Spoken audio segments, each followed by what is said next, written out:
Suara alam bergema. Gemuruh hujan membasahi tanah yang subur, sementara sinar matahari menyelinap di antara kanopi raksasa. Jauh di dalam belantara yang belum tersentuh, sebuah dunia tersembunyi berdetak dengan kehidupan. Hutan Papua bukan sekadar hamparan pepohonan, tetapi sebuah kerajaan purba yang menyimpan rahasia alam paling liar dan menakjubkan. Di sini, burung cendrawasih menari di ranting tinggi, menampilkan warna-warna yang seolah berasal dari dunia lain. Kasuari, burung purba dengan tatapan tajam, melangkah penuh wibawa di antara semak belukar. Sementara itu, di atas dahan, kanguru pohon yang langka mengintip dengan penuh kewaspadaan, seakan sadar bahwa dunianya semakin menyempit oleh jejak manusia. Di lantai hutan, Echidna moncong panjang menggali tanah dengan cakarnya yang kuat, mencari semut dan rayap sebagai santapan. Tak jauh dari sana, soa-soa Papua berjemur di atas batang kayu lapuk. Matanya tajam mengawasi setiap gerakan di sekelilingnya.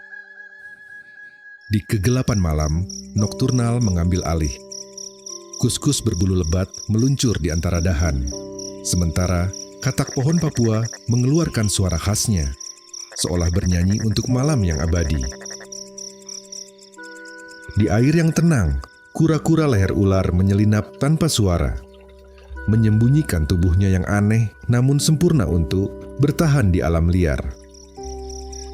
Tapi, hutan ini lebih dari sekadar keindahan.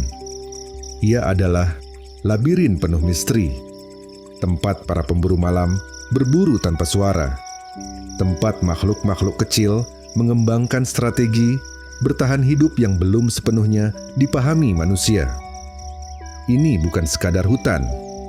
Ini adalah kisah kehidupan yang terus berlanjut meski diancam oleh dunia yang semakin berubah. Di tengah kehidupan liar ini, tumbuhan-tumbuhan eksotis menjulang dan merambat, menciptakan lanskap yang tampak seperti dunia dari masa prasejarah. Pohon besi Papua berdiri kokoh dengan kayunya yang sekeras baja, menjadi saksi bisu perjalanan waktu. Di sela-sela batang raksasa, anggrek hitam Papua mekar dengan keanggunan misterius. Kelopaknya yang gelap berkilauan saat embun pagi menetes dari ujungnya. Tak jauh dari sana, kantong semar raksasa menggantung di dahan, dengan perangkap alami yang siap menelan serangga, dan bahkan hewan kecil yang lengah. Sementara itu, bunga raksasa Rafflesia mengeluarkan aroma khasnya, menarik perhatian serangga penyerbuk yang tersembunyi di kegelapan hutan. Di atas tanah, pakis pohon kuno menjulang, daunnya yang hijau berayun lembut saat angin membisikkan rahasia hutan. Liana raksasa merambat tanpa arah, mencengkeram batang pohon seakan menolak tunduk pada hukum gravitasi. Dan di celah-celah lembab, lumut zamrud menutupi batu-batu sungai, menciptakan permadani hijau yang tampak bercahaya dalam remang cahaya matahari yang menembus kanopi hutan. Di dalam dunia ini, flora dan fauna tak sekadar hidup berdampingan, tetapi saling bergantung dalam harmoni yang telah terjalin selama ribuan tahun. Namun, di balik keindahan ini, ancaman mengintai. Jejak manusia mulai merambah, dan keseimbangan yang rapuh ini perlahan terguncang. Hutan Papua bukan hanya rumah bagi makhluk-makhluk unik, tetapi juga benteng terakhir dari alam liar yang belum sepenuhnya dijelajahi. Pertanyaannya adalah, sampai kapan? Selamat datang di jantung liar Papua. sebuah dunia yang mungkin menjadi sisa terakhir dari masa lalu yang belum tersentuh. Ketika fajar pertama menyapa langit Papua, suara-suara hutan mulai menggema. Nyanyian burung cendrawasih. Burung yang dijuluki Bird of Paradise ini bukan sekadar makhluk bersayap. Ia adalah perwujudan keindahan. Dengan bulu-bulu yang memancarkan warna-warni alam, kuning menyala, merah menyala, biru cemerlang, hingga hijau zamrud. Namun, keindahan saja tidak cukup untuk bertahan di hutan yang penuh tantangan. Pejantan cendrawasih harus menari, bukan sekadar untuk memikat, tetapi juga untuk membuktikan diri sebagai pasangan yang layak. Dengan gerakan anggun, ia membuka bulu ekornya seperti mahkota, berputar, melompat, dan menari di antara ranting-ranting tinggi, seakan menari bersama cahaya yang merayap masuk ke hutan. Namun, di balik tarian dan warna-warna yang memukau, kehidupan di hutan Papua tidak hanya milik burung surga. Saat langit mulai gelap, hutan ini menampilkan sisi lain dari penghuninya. Di kejauhan, terdengar suara khas, serak, nyaring, berulang-ulang. Itu adalah panggilan katak pohon Papua, salah satu katak terbesar di dunia. Dengan tubuh hijau cerah yang berubah menjadi coklat saat malam tiba, ia seakan menjadi bayangan yang menyatu dengan pepohonan. Bantalan perekat di kakinya memungkinkan ia merayap di dahan-dahan basah tanpa tergelincir. Malam adalah dunianya, dan nyanyiannya adalah bagian dari simfoni hutan yang tak pernah berhenti. Tapi tidak semua penghuni hutan bernyanyi. Di antara rimbunnya, semak dan tanah yang lembab, ada makhluk yang lebih senyap, lebih misterius. Kuskus Papua, dengan mata besarnya yang memantulkan sinar bulan, bergerak perlahan di antara cabang-cabang. Ia tidak memiliki kecepatan lompatan seperti kanguru pohon, tetapi ekornya yang panjang menjadi keseimbangan sempurna. Dalam diamnya, ia adalah pengamat hutan, pemakan buah, dan dedaunan yang membantu menyebarkan biji-biji kehidupan. Sementara Kuskus mengendap dalam bayang-bayang, ada sosok lain yang lebih tegas dalam kehadirannya. Kasuari, burung besar yang tak bisa terbang, melangkah dengan tenang namun penuh kewaspadaan. Dengan kask keras di kepalanya, ia adalah penguasa tanah Papua, pelari yang lebih cepat dari kebanyakan manusia, dan petarung yang mampu mengalahkan predator dengan satu tendangan kakinya yang berkuku tajam. Ia tidak hanya sekadar burung, tetapi juga bagian dari mitos dan legenda yang diwariskan turun-temurun oleh masyarakat adat Papua. Namun, tak semua kehidupan di hutan terjadi di daratan. Di perairan yang tenang, sesuatu bergerak perlahan.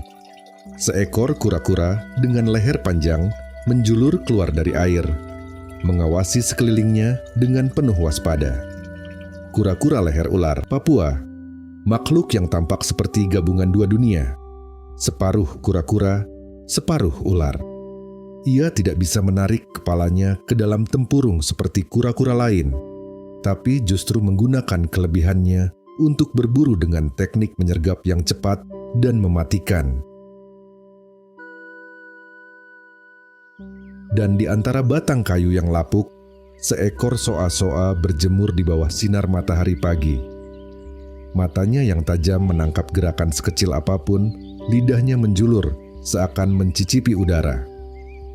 Dijuluki naga kecil dari Papua, reptil ini adalah pemanjat ulung, mampu berlari cepat dan bahkan melompat ke air jika merasa terancam. Setiap makhluk di hutan Papua memiliki kisahnya sendiri. Mereka bukan sekadar penghuni, tetapi juga penjaga keseimbangan ekosistem. Mereka adalah nyanyian malam dan tarian pagi, perwujudan keindahan dan ketahanan. Namun, di balik keajaiban ini, bahaya mengintai. Deforestasi, perburuan, dan perubahan iklim mengancam harmoni yang telah bertahan selama ribuan tahun. Saat malam kembali menyelimuti hutan, suara katak pohon masih menggema, seakan mengingatkan bahwa hutan ini masih hidup. Tetapi, untuk berapa lama? Keindahan Papua bukan hanya tentang apa yang bisa kita lihat hari ini, tetapi juga tentang bagaimana kita menjaga agar kisah-kisah ini tetap berlanjut untuk generasi mendatang. Di tengah rimbunnya hutan Papua, berdiri pohon-pohon raksasa dengan batang kokoh yang seakan tak tergoyahkan. Salah satu yang paling menakjubkan adalah pohon besi Papua, Insia bijuga. Dinamai demikian karena kayunya yang sekeras baja. Kayu super keras dan tahan lama, sangat kuat dan tahan terhadap rayap serta pembusukan. Sering digunakan dalam konstruksi kapal dan bangunan. Tumbuh di tanah yang ekstrem, mampu bertahan di hutan hujan, rawa, bahkan tanah berbatu. Pohon bernilai ekonomi tinggi. Karena kayunya yang berkualitas, sering menjadi incaran industri kayu. Berperan dalam ekosistem. Akar-akarnya membantu mencegah erosi dan menjaga keseimbangan tanah. Terancam eksploitasi berlebihan. Penebangan liar mengancam kelestarian pohon ini di Papua. Pohon besi Papua bukan hanya raksasa yang tangguh, tetapi juga benteng alami yang menjaga kestabilan hutan. Namun, di tengah dedaunan yang rimbun, ada keindahan yang lebih halus, lebih misterius. Bunga yang mekar dalam kegelapan. Di antara dedaunan yang lebat, mekar bunga yang langka dan penuh misteri. Anggrek hitam Papua, Coelogin pandurata, adalah salah satu anggrek paling eksotis di dunia, dengan kelopak gelap yang memancarkan keindahan misterius. Keunikan anggrek hitam Papua, kelopak berwarna hitam pekat, sangat langka, berbeda dari kebanyakan anggrek yang berwarna cerah. Mekar di lingkungan tertentu, hanya tumbuh di hutan lembab dengan kondisi ekosistem yang masih terjaga. Aroma khas yang menarik serangga, mengeluarkan wangi unik untuk menarik lebah, dan kupu-kupu sebagai penyerbuk. Simbol keindahan mistis. Di beberapa budaya lokal, dianggap sebagai bunga sakral. Sulit dibudidayakan. Karena habitatnya yang spesifik, anggrek ini sulit tumbuh di luar lingkungan aslinya. Anggrek hitam Papua adalah bukti bahwa hutan Papua menyimpan kecantikan yang tak tertandingi, bahkan dalam bentuk yang paling tersembunyi. Namun, tidak semua tanaman di hutan Papua hanya menarik serangga dengan keindahannya. Beberapa di antaranya justru menipu, menjebak, dan memangsa.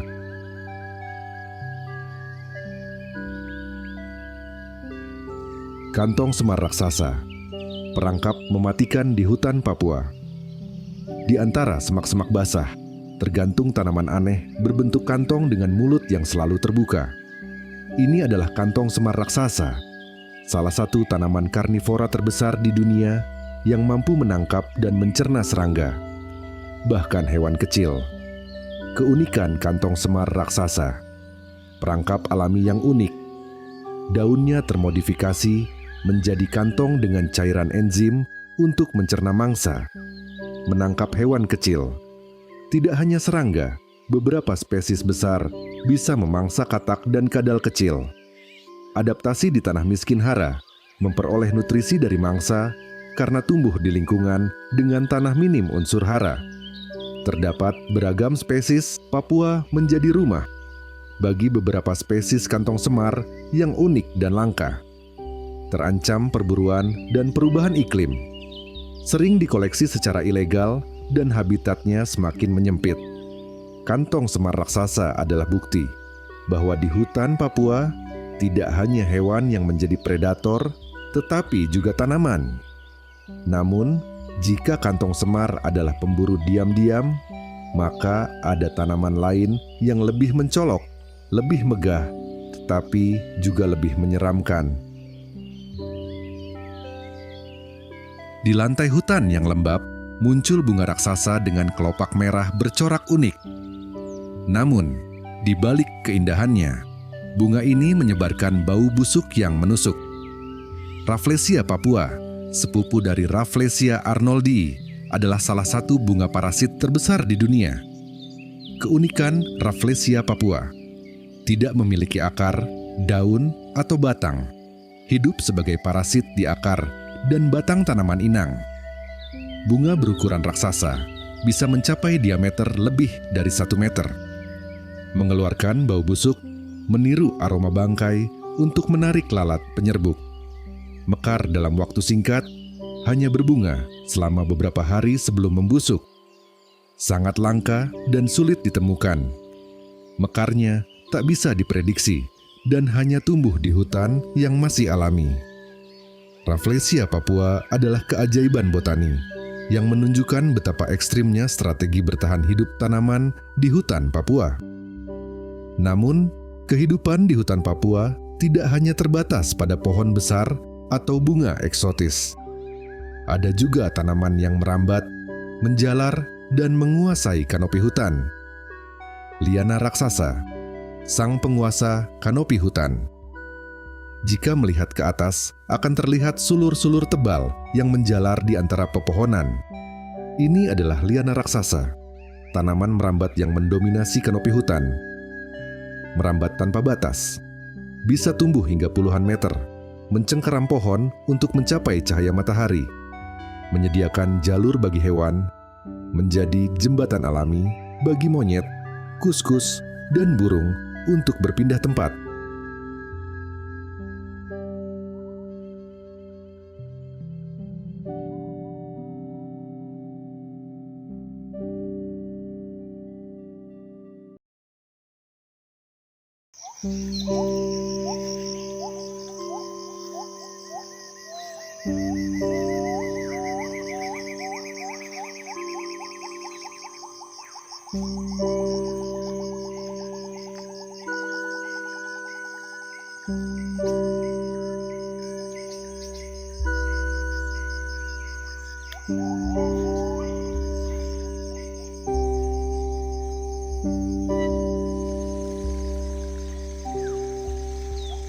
Hutan Kalimantan bukan sekadar bentangan hijau di peta, tetapi sebuah dunia purba yang masih menyimpan ribuan misteri.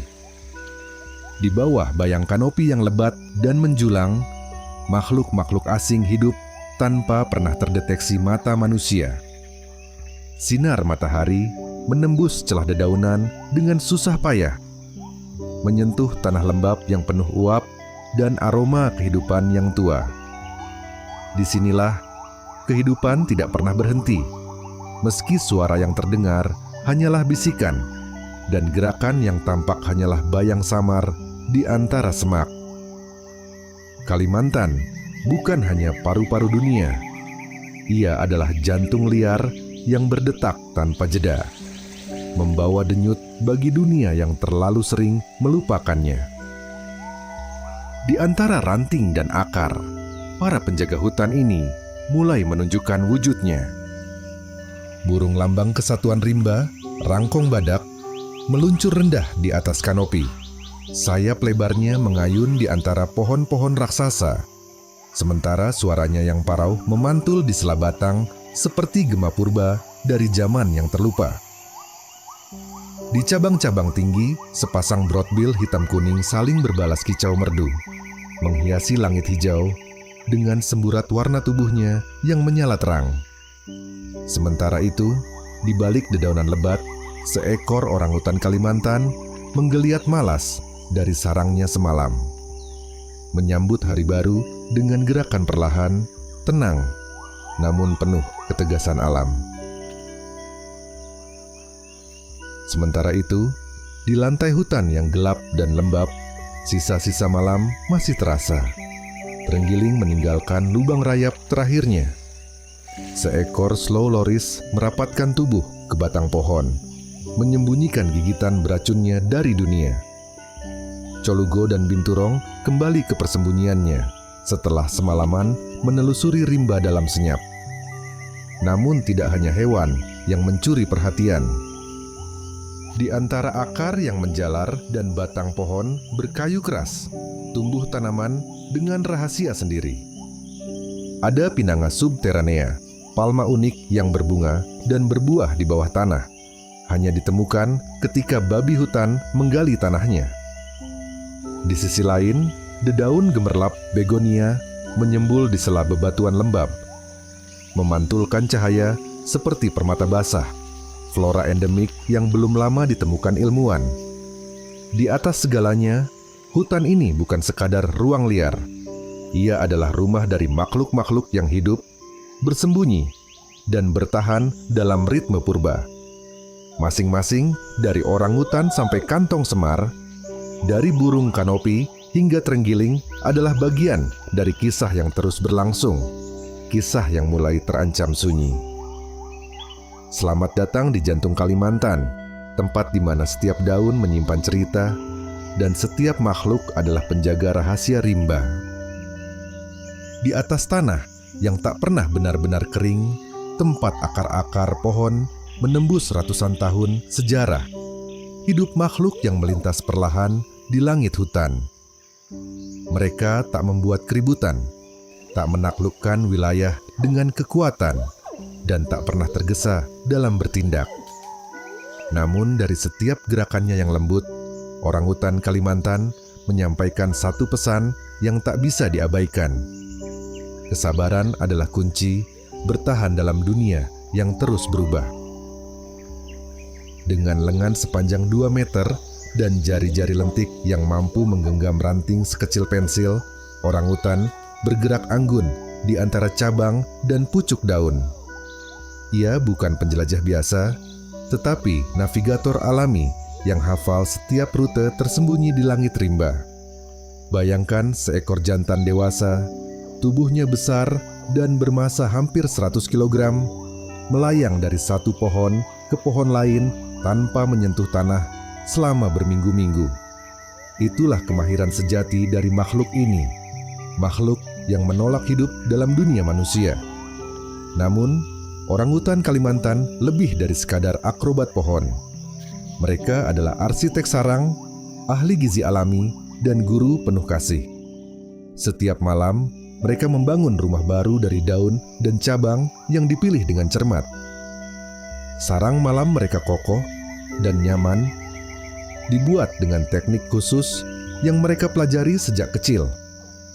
Tak hanya sekadar tempat tidur, sarang itu adalah ruang perlindungan, ruang beristirahat, bahkan ruang belajar bagi anak yang belum genap 4 tahun. Dan justru dalam hubungan ibu anak inilah, orangutan menunjukkan sisi paling menyentuh dari kehidupannya. Seekor ibu akan mengasuh anak tunggalnya selama hampir 8 tahun. Ia mengajarkan segalanya, dari mengenali buah matang, menghindari tanaman beracun, hingga memilih cabang yang kuat. Dalam dunia hewan yang sering keras dan cepat, orangutan adalah pengecualian. Mereka membesarkan dengan waktu, kelembutan, dan pengulangan. Waktu yang bergerak di langit hutan.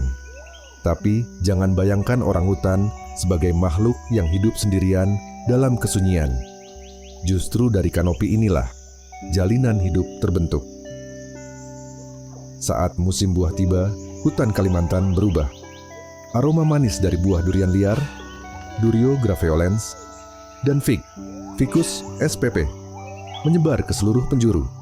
Bukan hanya orangutan yang datang, binturong, burung rangkong, bahkan musang palem bergaris ikut menari dalam pesta alami itu. Burung rangkong dengan kask besar di atas paruhnya dan bulu hitam putih mencolok, melintas berat dan berbunyi nyaring. Ia membawa biji-biji buah jauh ke pohon lain, penyebar benih paling setia di rimba ini. Sementara itu, di bawah kanopi, terenggiling perlahan merangkak mencari semut dan rayap. Lidahnya yang lengket bisa menjulur lebih dari 40 cm, menjelajahi celah pohon yang tak terjamah.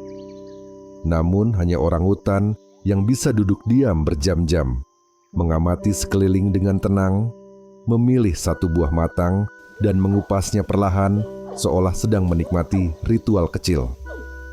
Orangutan bahkan pernah diamati menyimpan potongan buah untuk dimakan nanti dan menggunakan daun lebar sebagai payung ketika hujan turun.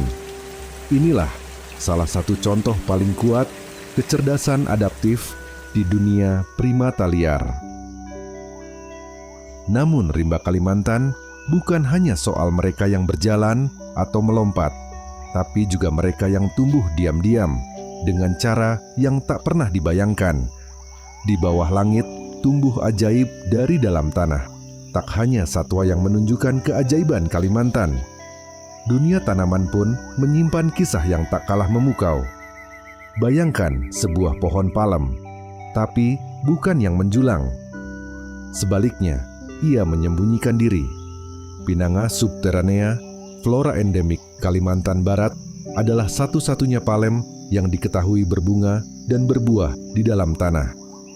Buahnya hanya ditemukan saat babi hutan menggali dan memakannya, memberitahu para peneliti bahwa sesuatu yang luar biasa sedang terjadi di bawah permukaan hutan. Di lereng-lereng lembab hutan Bukit Raya, tumbuh pula permata kecil.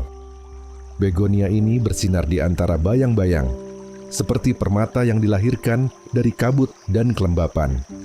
Daunnya berkilau seperti dilapisi perak, berpola urat kuning keemasan, dan bunganya merah jambu pucat. Keindahannya telah memikat mata para penjelajah hutan. Di tengah semua keindahan ini, orangutan tetap berdiri sebagai tokoh utama. Ia bukan hanya ikon hutan Kalimantan, tapi indikator ekosistem yang sehat. Keberadaannya menandakan pohon-pohon besar masih berdiri, makanan alami masih melimpah, dan jalur-jalur hutan belum sepenuhnya terkoyak. Namun kenyataan hari ini berkata lain. Di balik citra indah yang sering kita bayangkan tentang rimba, ada ribuan hektar hutan yang menghilang dalam diam. Terpotong jalan tambang, digantikan kebun sawit, dan dikoyak mesin-mesin yang tak mengenal musim. Orangutan yang dulu bebas berkelana kini terperangkap di fragmen-fragmen hutan, dan terlalu sering mereka berakhir sebagai korban perburuan, konflik lahan, atau sekadar kelaparan dalam lanskap yang tak lagi mengenali mereka. Saat cahaya terakhir matahari menghilang di balik siluet pohon-pohon raksasa, hutan Kalimantan berubah rupa. Kanopi yang siang tadi dihiasi cahaya, dan warna kini menjadi kubah kelam yang hanya ditembus bulan jika langit tak tertutup kabut. Burung-burung merapatkan sayap, orangutan tertidur dalam sarangnya, dan suara alam berganti. Inilah saatnya para penghuni malam bergerak. Tidak semua kehidupan membutuhkan cahaya. Di bawah rimba yang senyap, dunia baru terbit. Dunia bagi mereka yang memilih gelap sebagai cahaya. Dunia bagi para satwa nokturnal. Slow Loris, sosok lembut, senjata rahasia. Dari sela pohon yang rindang, seekor Slow Loris Kalimantan, Nikti Cebus Kayan, merayap pelan. Bola matanya besar, memantulkan cahaya senter seakan kaca, menciptakan kesan menawan sekaligus misterius. Bulu lembutnya berwarna coklat pucat, dan tubuhnya mungil, seolah tak berbahaya. Namun siapa sangka, di balik wajah polos itu tersembunyi satu dari sedikit primata berbisa yang diketahui manusia, dan satu-satunya yang aktif menggunakan racunnya untuk bertahan hidup. Di siku depannya, Slow Loris menyimpan kelenjar yang menghasilkan racun. Ia akan menjilat bagian itu sebelum menggigit mangsanya atau ancamannya. Racunnya bisa menimbulkan reaksi parah, bahkan kematian bagi predator kecil. Namun ia bukan pemburu. Ia memakan getah pohon, buah kecil, dan kadang-kadang serangga. Gerakannya pelan bukan karena lamban, tetapi karena cermat. Dalam gelap yang lengang, setiap bunyi bisa menjadi petunjuk sekaligus peringatan. Slow Loris hidup di antara bayangan, dan justru di sanalah ia menemukan kekuatannya. Colugo, peluncur senyap di malam tropis. Beberapa meter di atas, sesosok bayangan meluncur dari pohon satu ke pohon lain. Tanpa mengepakkan sayap, ia terbang dalam diam sejauh 70 meter. Ia bukan burung, bukan kelelawar, tapi sesuatu di antaranya.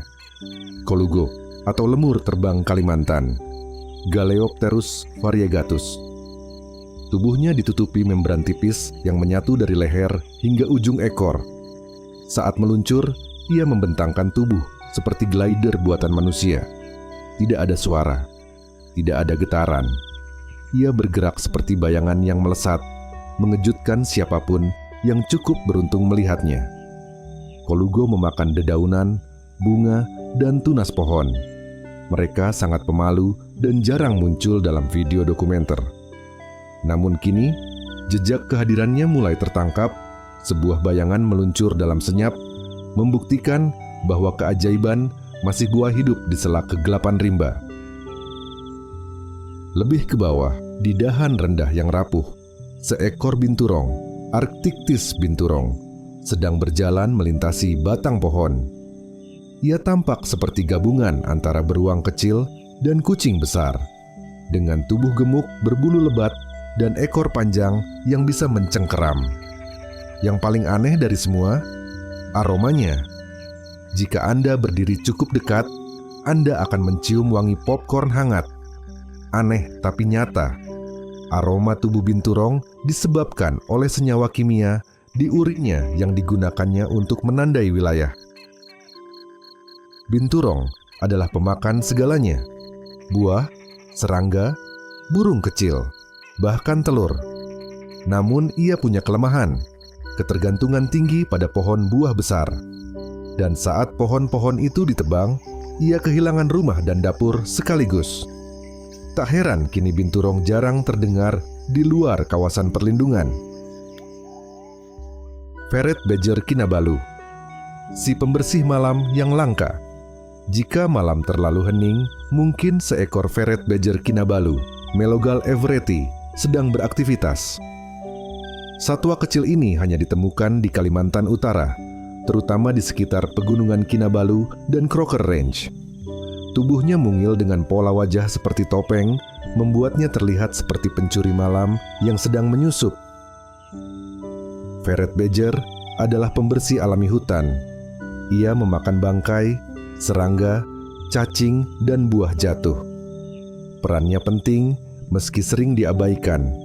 Ia menjaga kebersihan lantai hutan, mencegah penyebaran penyakit alami. Namun karena jangkauannya kecil dan populasinya terus menyusut, spesies ini kini tergolong terancam. Rekaman video keberadaannya masih sangat langka, menjadikannya salah satu fauna Kalimantan yang paling misterius sekaligus paling membutuhkan perhatian. Dan tentu saja, tak lengkap membicarakan malam Kalimantan tanpa menyebut terenggiling Sunda, Manis javanica. Makhluk bersisik ini seperti prajurit kecil yang mengenakan zirah alami. Ia berjalan dengan gerakan lucu, lidah menjulur mencari koloni semut dan rayap.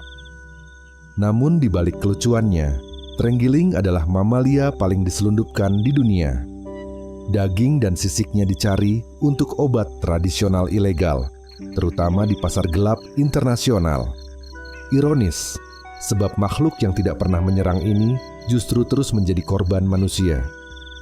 Untungnya, beberapa taman nasional di Kalimantan kini meluncurkan patroli malam berbasis masyarakat, lengkap dengan drone thermal dan kamera jebak. Dan hasilnya mulai terasa. Populasi terenggiling mulai stabil di zona tertentu. Sebuah harapan kecil dari rimba yang sedang sakit. Rimba yang tak pernah benar-benar tidur. Dari slow loris yang membawa racun di balik diamnya, colugo yang meluncur senyap, hingga terenggiling yang bersenjata sisik, mereka adalah denyut halus dari malam hutan Kalimantan. Tak sepopuler harimau, tak seterkenal orangutan, namun tanpa mereka, simfoni rimba kehilangan nada pentingnya. Kini, saat malam semakin larut dan jejak manusia merambah sampai ke ujung kanopi, makhluk-makhluk ini mulai mengubah waktunya. Mereka muncul lebih malam, lebih pelan, lebih tersembunyi. Bukan karena takut, tapi karena harus. Inilah adaptasi. Bukan terhadap alam, tapi terhadap dunia yang tak lagi memberi ruang. Di atas dahan tertinggi, saat sinar matahari baru mulai menembus tajuk hutan, dan kabut bergantung di sela daun, kehidupan di kanopi kembali berdenyut. Rimba Kalimantan, meski tampak sunyi dari bawah, sebenarnya tengah bersenandung. Dan suara paling lantang, paling nyaring, dan paling megah datang dari langit hijau yang dijaga burung-burungnya. Burung bukan sekadar penghias pohon. Mereka adalah penanda musim, penjaga keseimbangan, dan penyebar kehidupan. Dari kicauannya, kita bisa tahu kapan musim buah tiba. Dari geraknya, kita bisa menebak arah angin hutan. Dan dari bulu-bulunya yang menyala, kita tahu bahwa rimba Kalimantan masih hidup. Rangkong badak, trompet langit hutan.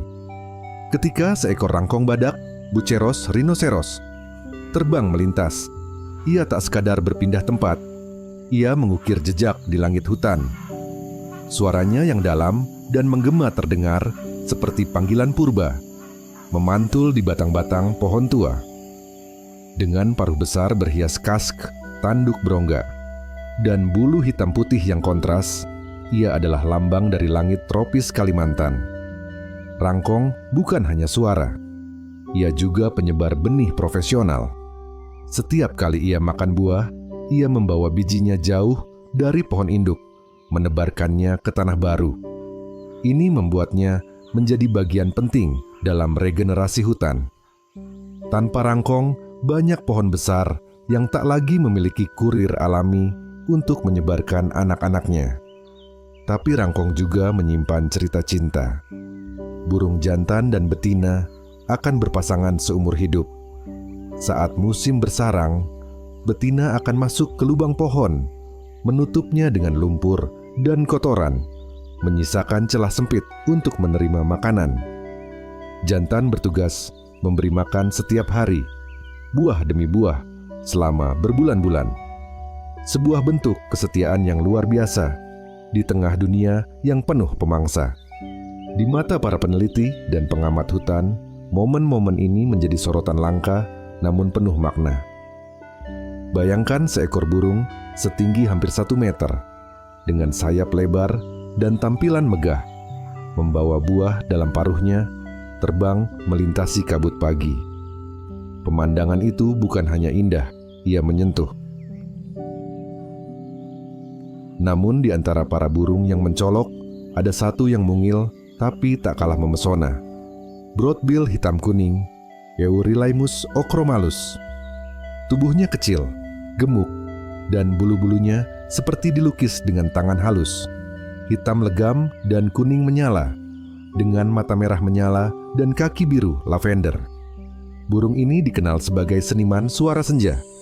Kicauannya berupa bunyi wup-wup lembut yang mengalun di udara sore, memberi kesan misterius tapi damai. Mereka hidup berpasangan, melayang ringan di seladahan, mencari serangga dan nektar. Yang unik, broadbill ini sangat menyukai area kanopi dekat kantong air, genangan kecil di daun besar, atau lekukan batang. Di sana, mereka memungut serangga yang terjebak atau meminum air yang tertampung. Perilaku ini jarang terlihat pada burung kecil tropis lainnya, menjadikannya permata tersembunyi di antara dahan tinggi. Di kawasan hutan hujan seperti Danum Valley atau Lesan, kehadirannya sering jadi kejutan. Warna kontrasnya menyala di antara bayang-bayang dedaunan, dan suaranya yang lembut menggema hingga ke lantai hutan. Meski mungil, ia membawa keajaiban yang hanya bisa disaksikan oleh mata yang sabar menatap langit rimba. Di antara ranting, hidup itu terbang dan bernyanyi. Baik rangkong maupun broadbill bukan sekadar spesies yang indah. Mereka adalah indikator kesehatan hutan.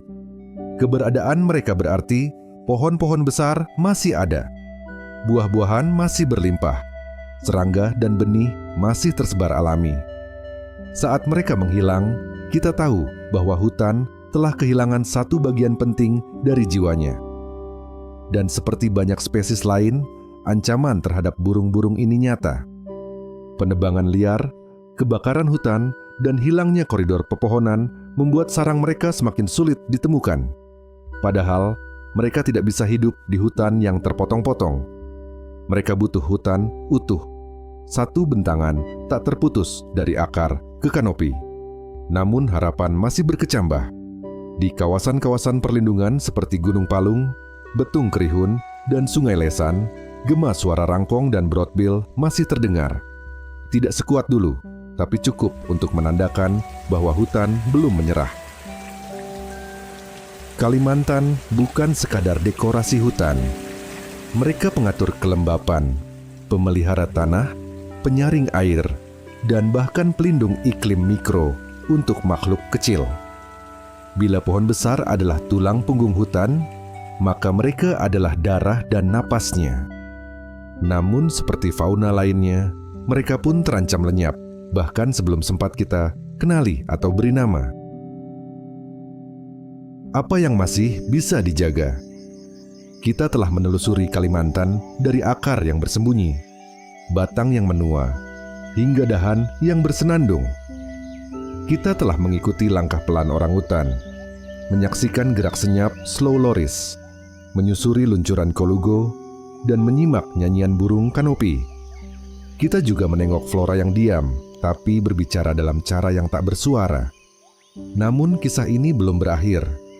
Ia masih berlangsung hari ini, di balik kerja konservasi, upaya pemetaan, dan kesabaran para penjaga hutan. Tanda-tanda itu masih ada. Seekor binturong melintasi dahan. Sebuah begonia bersinar lembut saat kabut pagi turun. Terenggiling berjalan perlahan di antara akar pohon. Semua itu adalah bahasa rimba, bahwa ia belum mati, belum menyerah. Namun ada batas waktu. Hutan Kalimantan bukan tak terkalahkan. Ia rapuh terhadap keserakahan, terhadap kesunyian kita sendiri. Tapi ia juga bisa bertahan jika ada yang menyuarakan, merawat, dan mengingat. Dan mungkin menjaga dimulai dari sini, dari mengenal satu demi satu makhluk yang tinggal di dalamnya. Karena yang dikenal akan lebih sulit untuk dilupakan, dan yang dicintai akan lebih kuat untuk diperjuangkan.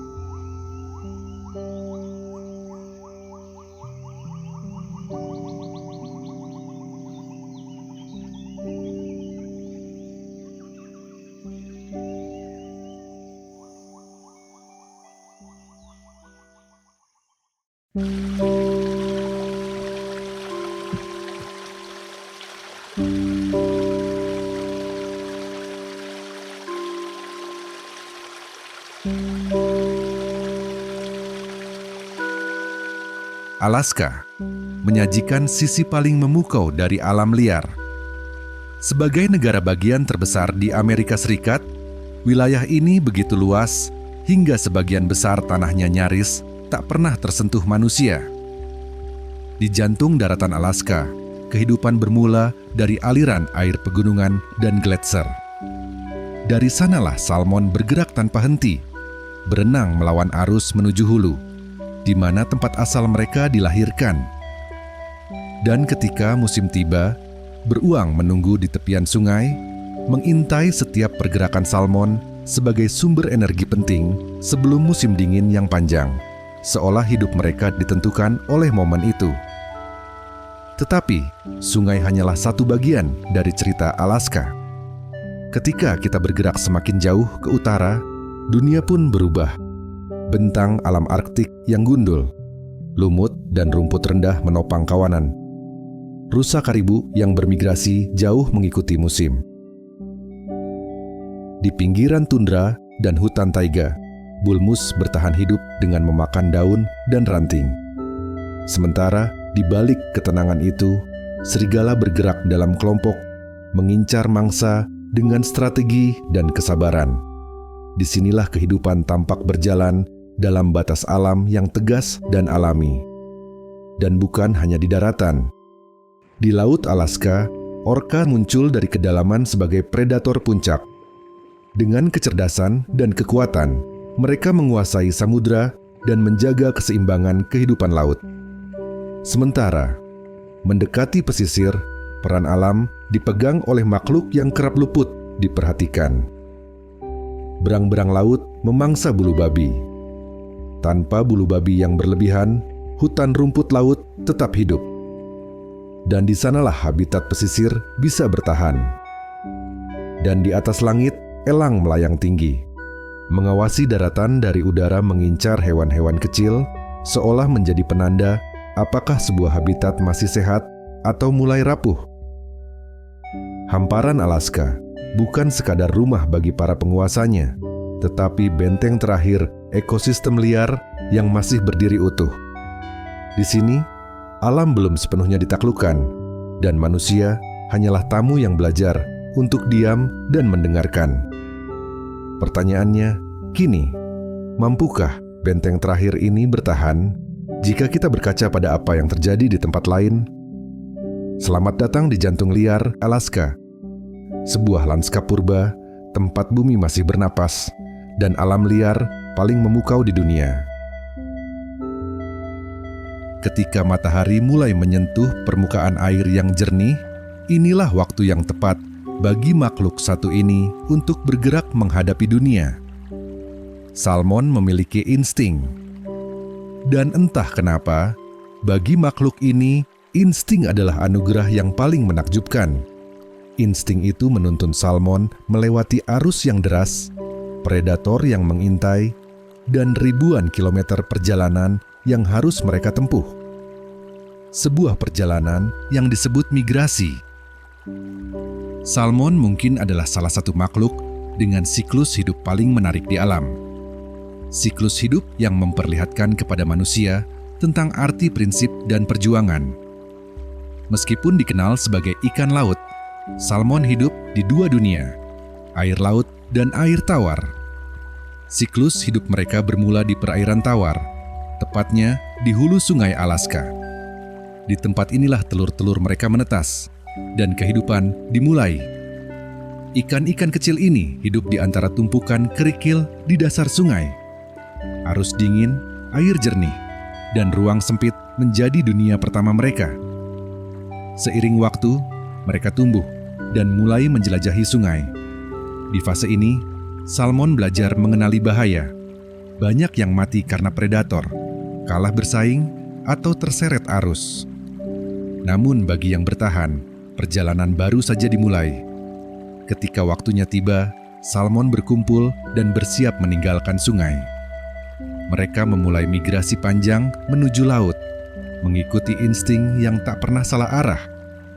Perjalanan ini penuh rintangan, terutama di muara sungai. Di sana, predator sudah menunggu. Burung, mamalia laut, bahkan manusia. Namun salmon yang selamat akan mencapai samudera. Di Laut Alaska, mereka menghabiskan bertahun-tahun untuk tumbuh dan mengumpulkan energi. Hingga suatu hari, insting itu kembali memanggil. Salmon harus pulang. Mereka kembali ke sungai, tempat mereka dilahirkan, berenang melawan arus ribuan kilometer, tanpa makan, tanpa berhenti. Semakin jauh perjalanan berlangsung, tubuh salmon semakin lemah. Namun, tujuan mereka hanya satu, bertelur di hulu sungai. Dan di saat inilah, di sungai-sungai Alaska, dua kehidupan bertemu. Di tepian sungai, beruang sudah menunggu. Mereka berdiri tenang, mengamati air yang mengalir deras, dan tentunya menunggu lompatan salmon di arus yang sulit dilalui. Hingga akhirnya, salmon terperangkap di mulut predator. Beruang-beruang tersebut tidak hanya mengandalkan keberuntungan, mereka tahu persis di mana harus menunggu. Beruang coklat ini bisa menangkap hingga 40 kg salmon per jam, dan indera penciumannya bahkan mampu mendeteksi ikan dari jarak lebih dari 30 km. Mungkin bagi salmon, ini adalah akhir dari perjalanan panjang. Namun bagi beruang Alaska, ini adalah momen yang ditunggu sepanjang tahun. Migrasi salmon adalah pesta alam, sumber energi penting bagi beruang untuk bertahan menghadapi musim dingin yang panjang. banyak salmon akan mengakhiri hidupnya di sini. Namun, bagi mereka yang cukup tangguh untuk lolos dari predator, perjalanan berlanjut ke hulu yang lebih tenang.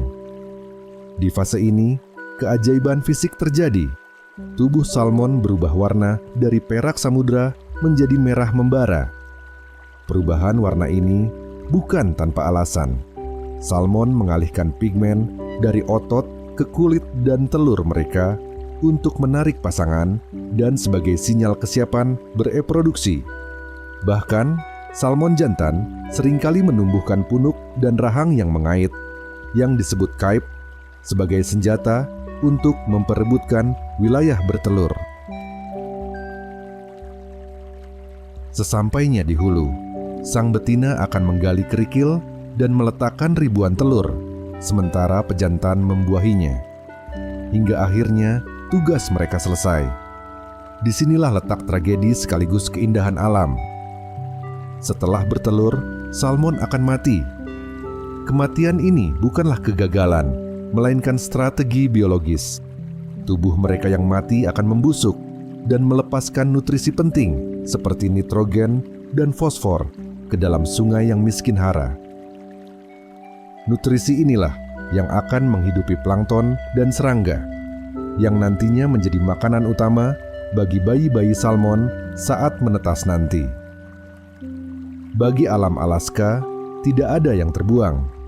Sungai, salmon, dan beruang terikat dalam satu siklus kehidupan, sebuah hubungan yang telah berlangsung jauh sebelum manusia datang.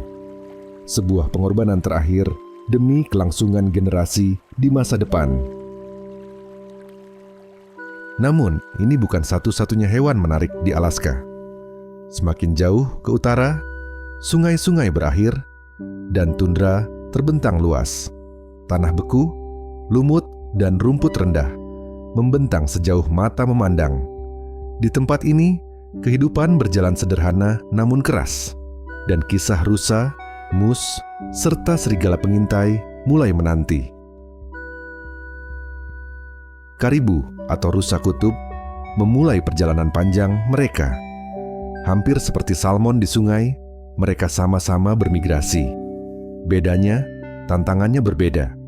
Bukan arus deras yang harus dilawan, tapi angin dingin, salju, dan padang tundra yang luas. Salah satu hal yang membuat karibu begitu unik adalah cara tubuh mereka beradaptasi dengan lingkungan ini, termasuk bagaimana mereka memakai tanduk. Tidak seperti banyak spesies rusa lainnya, baik jantan maupun betina karibu tumbuh dengan tanduk. Antler jantan biasanya besar dan bercabang kompleks, sedangkan tanduk betina lebih kecil dan sederhana, tetapi tetap berguna untuk menggali makanan di bawah salju. Ribuan kilometer menanti. Langkah demi langkah mereka mengikuti musim, mencari padang rumput yang muncul singkat di musim panas. Mereka bergerak dalam kawanan, saling menjaga satu sama lain, mengikuti insting yang memberitahu kemana harus pergi dan bagaimana bertahan hidup. Beberapa karibu bahkan menempuh hingga 5.000 km dalam setahun. Perjalanan panjang itu melelahkan, tapi sejak lahir mereka sudah tahu tujuan mereka.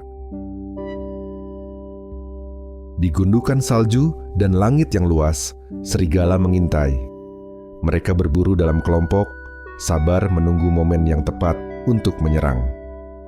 Ketika kawanan karibu bergerak, serigala mengikuti dari jauh, mengamati setiap langkah. Predator ini ulung dan cerdas, bekerja sama untuk memastikan mangsa berhasil ditangkap. Saat serigala menyerang, karibu bereaksi cepat. Mereka berlari secepat mungkin, saling menutupi satu sama lain. Namun, sebagian masih menjadi korban, terutama anak-anak karibu yang lebih mudah dijadikan mangsa.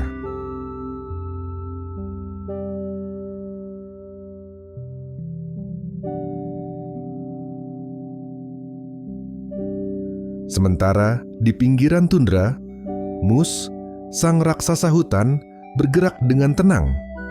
Tubuh besar dan tanduk kuatnya memungkinkan mereka menjangkau daun, ranting, dan tanaman yang sulit dijangkau makhluk lain.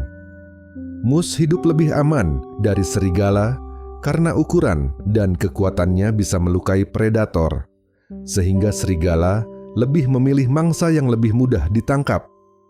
Seekor mus bisa menghabiskan hingga 18 kg tanaman per hari, membantu menjaga keseimbangan vegetasi dan memastikan tundra tetap hidup bagi seluruh penghuni. Dari jauh, tundra mungkin terlihat sunyi dan kosong. Tapi setiap hewan di sini memiliki tujuan. Setiap langkah karibu, setiap intai serigala, setiap gerakan mus membentuk kisah hidup yang saling terkait. Hanya dengan insting, kerjasama, dan ketahanan, mereka bisa bertahan di dunia yang keras ini. Dan manusia, seperti biasa, hanyalah penonton. Di tundra Alaska, alam mengajarkan satu hal. Bertahan hidup berarti tahu kapan bergerak, kapan berhenti, dan kapan saling percaya. Namun, Alaska tidak hanya berbicara tentang daratan. Di balik tundra, pesisir dan laut menyimpan kisah bertahan hidup yang tak kalah keras. Di sini, anjing laut hidup di sepanjang pesisir Alaska, terutama di teluk-teluk yang tenang, pantai berbatu, dan kawasan lumpur pasang surut hingga bongkahan es terapung. Mereka sering naik ke darat untuk beristirahat, melahirkan, bahkan menyusui anak-anaknya. Di Alaska, anjing laut dapat ditemukan dari timur hingga barat pesisir, menyebar di teluk, fjord, dan pantai sepanjang Gulf of Alaska hingga Kepulauan Aleutian. Berbeda dengan salmon atau karibu yang bermigrasi jauh, sebagian besar anjing laut tetap tinggal di sekitar wilayah pesisir tempat mereka biasa hidup, meskipun anjing laut muda terkadang bergerak lebih jauh dari daerah kelahirannya. Sebagai penghuni perairan pesisir, anjing laut memakan beragam ikan dan hewan laut, seperti ikan-ikan pesisir, cumi-cumi, dan udang. Mereka mampu menyelam dalam waktu lama dan berenang cukup jauh saat berburu makanan. Meski sering terlihat tenang dan diam di permukaan, seakan menikmati waktu beristirahat setelah menyelam. Anjing laut sebenarnya adalah perenang yang efisien. Di darat mereka mungkin tampak lamban, tetapi di dalam air gerakannya cepat dan gesit.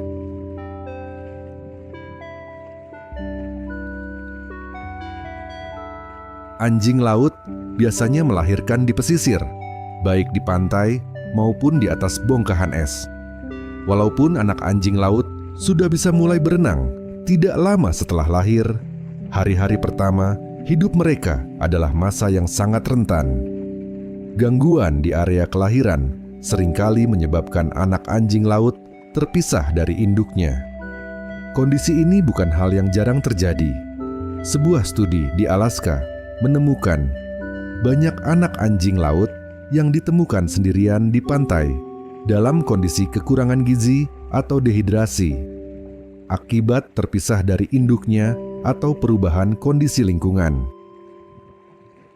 Ketika terpisah, peluang hidup mereka turun drastis, terutama pada minggu-minggu awal saat mereka masih sepenuhnya bergantung pada ASI dan perlindungan induknya. Tanpa makanan dan perawatan, anak-anak ini menjadi jauh lebih rentan terhadap cuaca ekstrem, kelelahan, dan predator.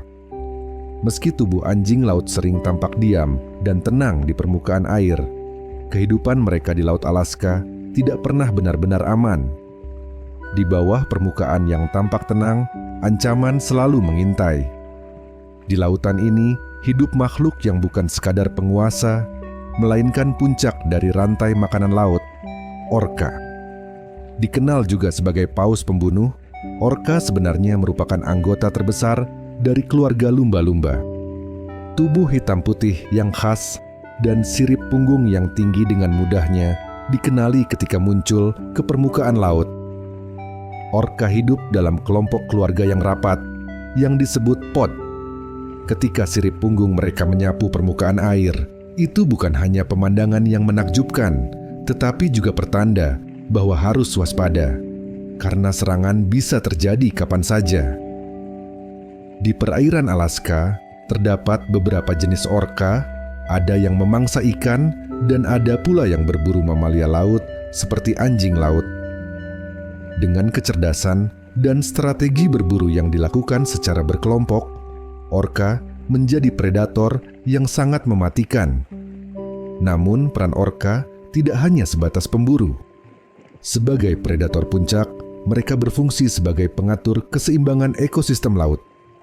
Dengan memangsa hewan seperti anjing laut atau ikan tertentu, orca mencegah satu spesies berkembang terlalu dominan. Tanpa predator seperti orca, populasi anjing laut bisa meningkat berlebihan, menyebabkan penurunan drastis ikan-ikan kecil dan mengganggu seluruh rantai makanan laut. Karena berada di puncak rantai makanan, kondisi orca juga menjadi indikator kesehatan laut secara keseluruhan. Perubahan jumlah atau perilaku mereka seringkali menjadi tanda adanya gangguan besar di ekosistem, baik akibat penangkapan ikan berlebihan maupun pencemaran laut. Di pesisir Alaska, ketenangan dan bahaya berjalan berdampingan. Anjing laut hidup di antara jeda istirahat dan ancaman, sementara orca menjaga laut tetap seimbang. Di sini, seperti di darat dan sungai, alam tak pernah memberi ruang bagi yang lengah, hanya bagi mereka yang mampu beradaptasi dan bertahan.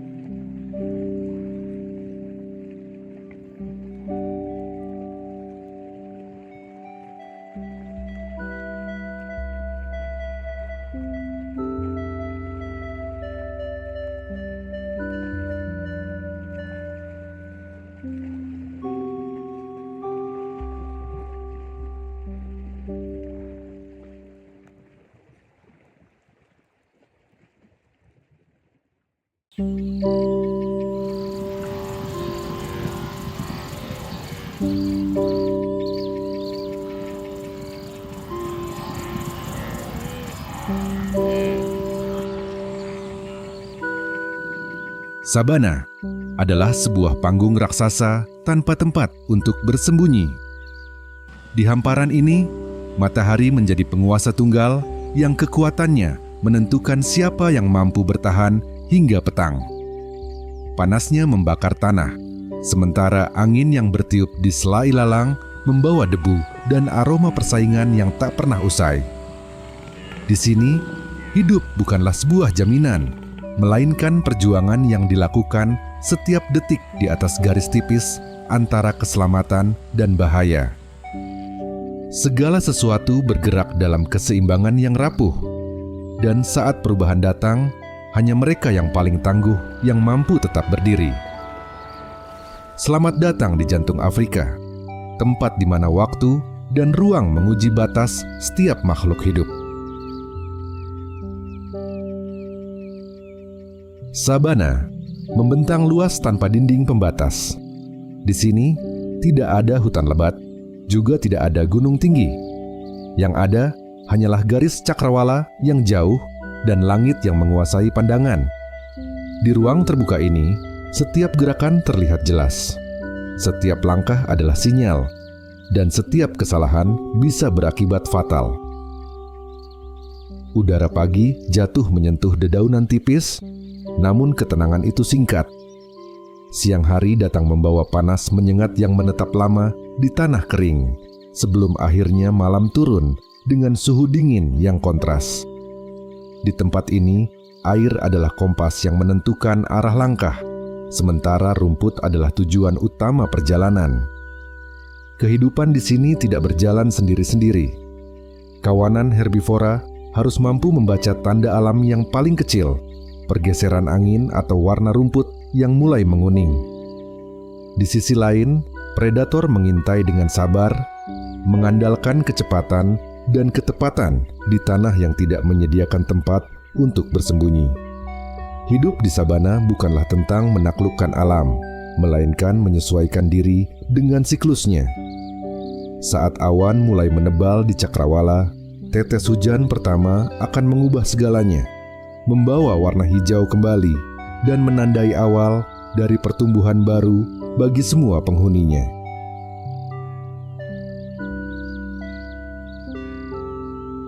Saat Desember tiba, musim hujan menyapa wilayah selatan Serengeti. Hujan tidak datang sekaligus. Ia turun perlahan, seolah menyentuh tanah yang telah lama kering. Butiran air pertama diserap tanpa suara, meredakan debu dan menutup celah-celah tanah yang terbuka. Dalam beberapa hari, warna sabana mulai berubah.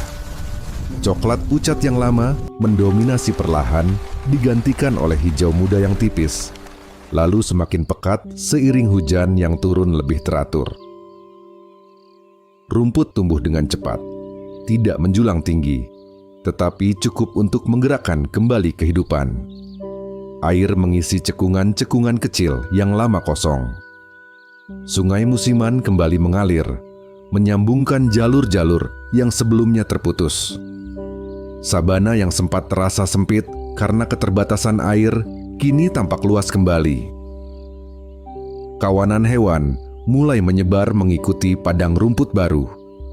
Zebra tidak lagi berjalan berdekatan dan nyumbu menemukan ruang untuk bergerak dalam kelompok-kelompok kecil. Jarak antar hewan melebar dan ketegangan musim kemarau perlahan menghilang. Di tengah kelimpahan ini, kelahiran terjadi hampir bersamaan. Anak zebra berdiri di atas kaki yang masih goyah, berusaha mengikuti induknya di atas tanah yang lembab. Anak-anak nyumbu lahir serempak, seolah alam memilih waktu paling tenang untuk memulai hidup.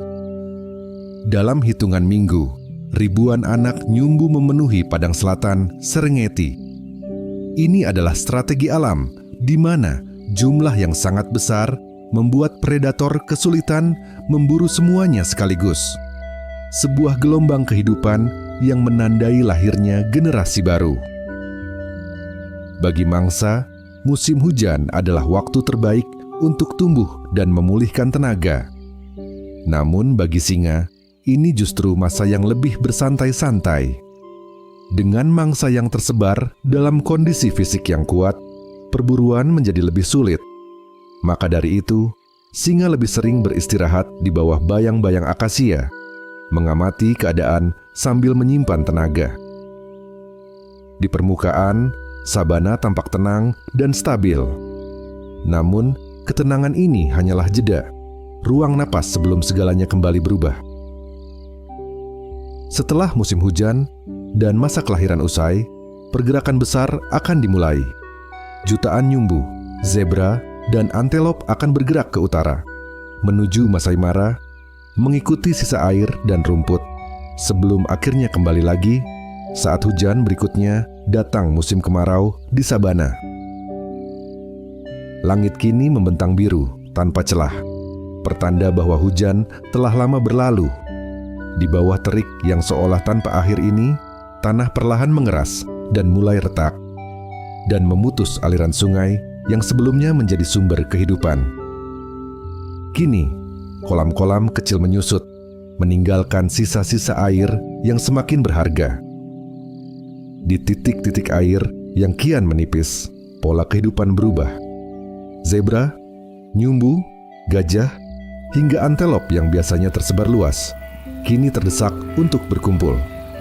Kehadiran mereka bukan didasari oleh kenyamanan, melainkan oleh naluri untuk bertahan. Di atas padang yang menguning dan kehilangan nutrisi, setiap langkah kini menjadi perhitungan yang penting. Kepadatan di tepian air memicu kewaspadaan yang tinggi. Di sini, setiap pasang mata saling mengawasi, menyadari bahwa persaingan untuk mendapatkan air kini menjadi keharusan. Saat musim berganti antara Juni hingga Oktober, alam memberikan penanda yang tegas. Ketika selatan Serengeti mulai mengering, kawanan besar bergerak, menyongsong Masai Mara demi mencari sisa-sisa air yang masih mengalir. Inilah awal dari The Great Migration, sebuah perjalanan panjang yang lahir bukan dari keinginan, melainkan dari kondisi alam yang menuntut perubahan. Para predator pun menyesuaikan diri. singa-singa tak lagi bisa bersantai lama di bawah bayang-bayang pohon. Kebutuhan untuk makan menjadikan setiap perburuan sangat berarti bagi kelangsungan hidup mereka. Kepala terangkat, tubuh bersiap, dan setiap langkah diambil dengan penuh kesabaran. Di bawah matahari, musim kemarau yang menyengat punggung, perjalanan panjang ini terus berlanjut. Ribuan kawanan bergerak melintasi tanah yang keras tanpa tempat untuk bersembunyi. Disinilah, di jantung Afrika, kehidupan mengikuti satu hukum yang sederhana. Bertahan berarti bergerak, dan bergerak berarti menantang risiko. Debu yang tertiup oleh langkah-langkah kawanan menjadi saksi perjalanan panjang musim kemarau. Pergerakan ini tidak hanya menguji kekuatan setiap hewan, tetapi juga memanggil predator untuk menyesuaikan strategi mereka. Inilah saat di mana migrasi dan perburuan berpadu dalam ritme hidup sabana, membuka panggung bagi drama alam yang lebih intens. Perjalanan panjang meninggalkan jejak kelelahan yang nyata di atas debu sabana. Langkah kawanan tak lagi seragam, mereka yang kuat terus bergerak maju, sementara yang lemah perlahan terisolasi di barisan belakang.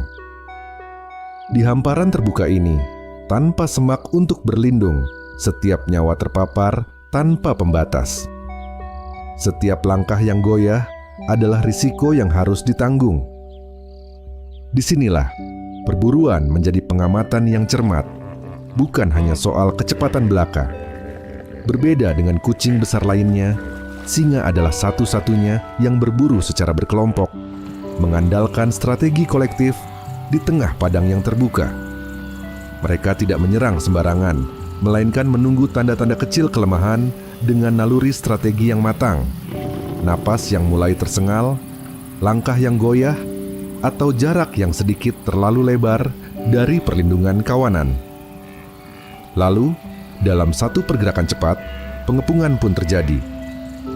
Namun, perburuan bukanlah sebuah kepastian. Setiap upaya membawa risiko kegagalan.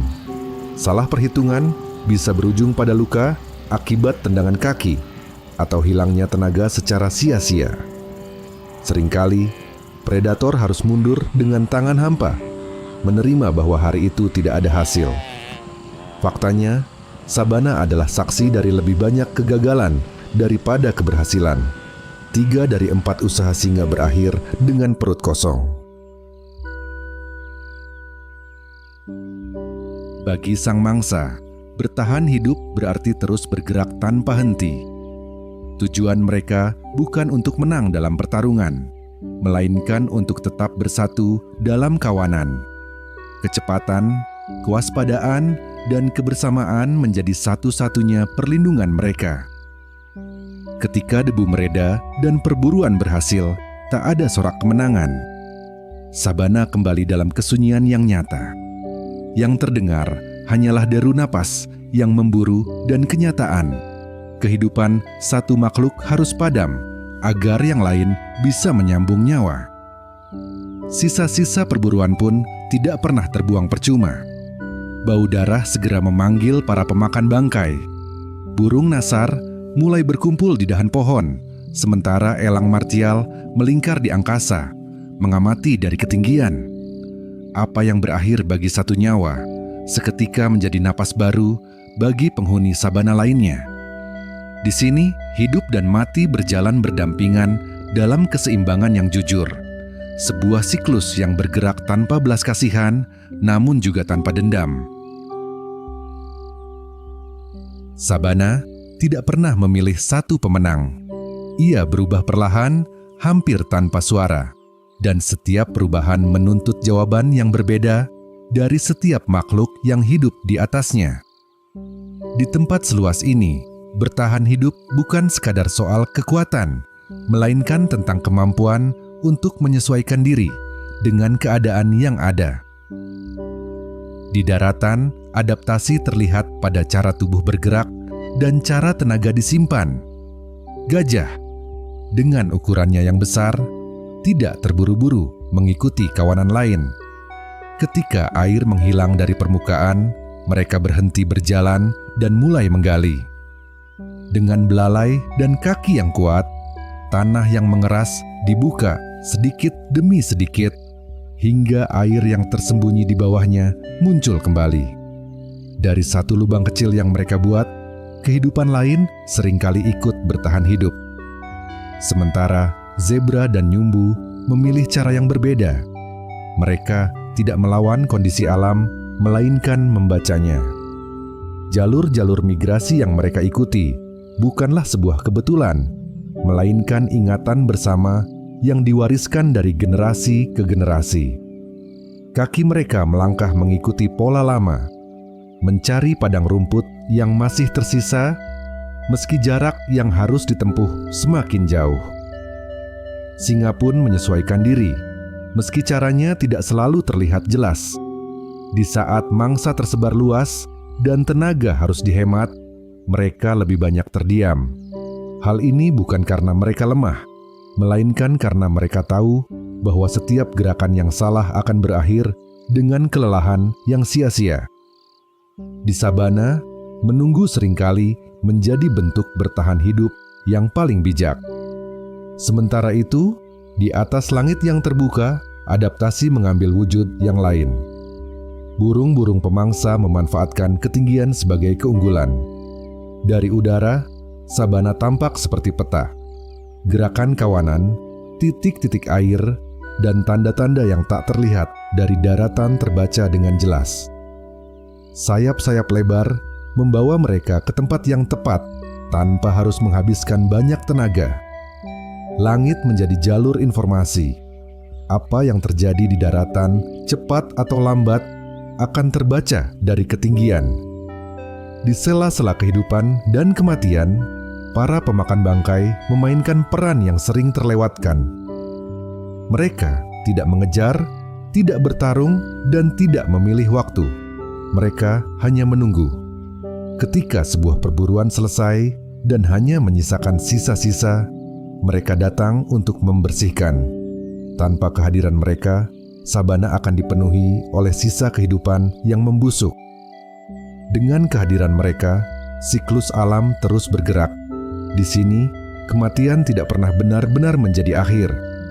Ia hanya berpindah tangan, berubah bentuk, dan memberi kesempatan bagi kehidupan lain. Semua peran ini, pemangsa, mangsa, penggali, pengintai, dan pembersih, terikat dalam satu jaringan yang halus. Satu keberhasilan memberi ruang bagi yang lain, satu kehilangan membuka peluang bagi kehidupan baru.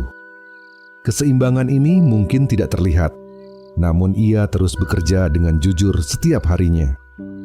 Tidak ada pemimpin di sabana, dan tidak ada yang mengatur dari atas. Setiap makhluk hanya menjalankan perannya masing-masing, mengikuti batas tubuh dan naluri yang mereka miliki. Dan karena itulah, sabana tetap hidup. Setiap langkah, setiap napas, menegaskan satu hal. Kehidupan di sabana adalah tentang keseimbangan. Tidak ada makhluk yang berdiri sendiri. Semua terhubung dalam ritme yang terus bergerak. Keseimbangan abadi sabana. Sabana tidak pernah berhenti bergerak. Meski dari kejauhan tampak sama, setiap hari membawa perubahan kecil yang menjadi penentu antara hidup dan mati. Musim akan kembali berganti. Hujan suatu hari datang lagi, rumput tumbuh, dan kawanan menyebar. Ketegangan yang mencekam mereda, tetapi tidak pernah benar-benar hilang. Karena di balik setiap masa kelimpahan, selalu ada masa kekurangan yang menunggu di siklus berikutnya. Tidak ada makhluk yang benar-benar menang di sabana.